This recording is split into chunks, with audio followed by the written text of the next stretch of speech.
take up the whole armor of God, is what he tells us next. Take up the whole armor of God that you may be able to withstand in the evil day, and having done all, to stand firm. So it's at this point that Paul now begins this roadmap, what we need to do in the face of the schemes of our enemy and what is going on around us. So do I want to see more clearly through the fog of our culture?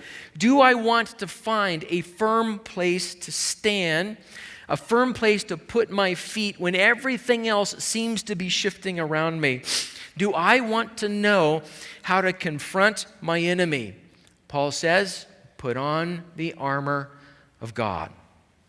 Put on the armor of God. I think this is important, guys. The thrust of this passage of Scripture when it comes to spiritual warfare, and again, many of us have probably, wrestled with how this happens or even had some weird experiences in the past. The thrust of this passage of Scripture is not go out there, find the devil, and whoop him. The thrust of this passage of Scripture, when we speak of spiritual warfare, is saturate yourself in the character of Jesus Christ. That's the thrust of this passage.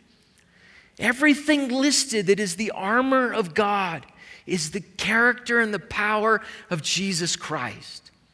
Then he says, you will withstand. Then you will stand.